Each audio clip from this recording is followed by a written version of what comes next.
Andrew, you've also got an update this morning on that ministerial code of conduct. You will recall that Sky News has run a series of stories around the share interests of ministers and whether or not they breach the Prime Minister's ministerial code of conduct. The biggest apparent breach appeared to be Christy McBain, the Regional Development Minister who once told she had to sell her shares, transferred them to her husband in breach of the code. Her husband offloaded them after inquiries by Sky News. I had transferred those shares to my husband prior to seeing a copy of the written code of conduct. Once I knew that wasn't an adequate divestment, we put in place the measures to sell those shares, and at all times I disclosed what we were doing. We should have sold those shares earlier, and I was the first to acknowledge that. I guess it's probably a bit embarrassing that you didn't get it done soon enough. But there have been other questions raised. The Assistant Health Minister, Ms Kearney, sold out of all her balance fund shares after inquiries by Sky News about a clause in the code which said if your balance fund has significant interests in your portfolio areas, you must sell. Some of her funds had around 10% interest in the health sector. Well, now the Secretary of the Department of Prime Minister and Cabinet, Glyn has provided advice saying that the significant interest clause has to be a majority interest or more than 50%. In doing so, he has also put Attorney General Mark Dreyfus in the clear, despite opposition attacks in question time.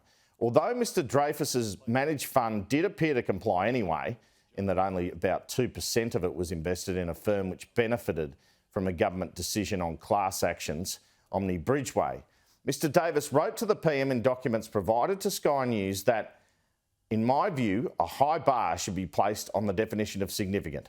Accordingly, in order for an investment to relate to a minister's portfolio to a significant extent, the majority of the investments in the fund in question must be held in a business sector relating to the minister's portfolio responsibilities, or the fund must in some way be dedicated or targeted to those specific interests.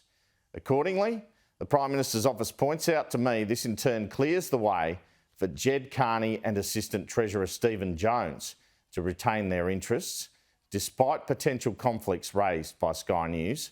Too late for Ms Kearney. She's already sold out of her balance funds. In the correspondence, Mr Davis writes on September 15, I note that Mr Dreyfus's investment arrangements have been raised during question time on September 8. In particular, the opposition identified investments in the Green Cape Wholesale Broadcap Fund and the Pengana Capital Group. On review of investments, it appears that the investments are broadly diversified, managed by a fund manager, and the majority of the investments are not predominantly focused on a business sector in which the Attorney General has responsibility. Decisions for these funds are not made at the direction of the Attorney General or his spouse. Accordingly, in my view, it is open to you to consider that Mr Dreyfus's maintenance of these shareholdings is not contrary to the code. The Secretary goes on to recommend the PM approve of Mr Dreyfus retaining his directorship of his superannuation funds, with the code requiring ministers to apply to be directors.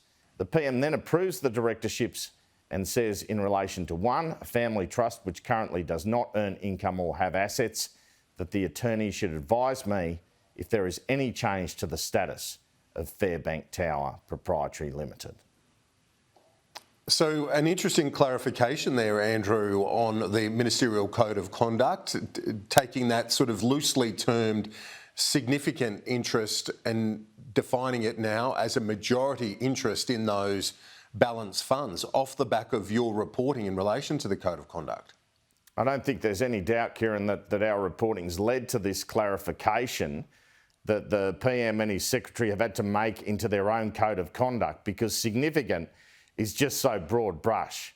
So now they're saying you can't own shares, but if it's a balanced fund, as long as the majority, more than 50% of it, isn't over your area of responsibility, it's okay. So interesting scenario when Ms Kearney, a few of her funds had 10% in the health sector, Assistant Health Minister. It'd be okay now if she had 30 or 40%, apparently.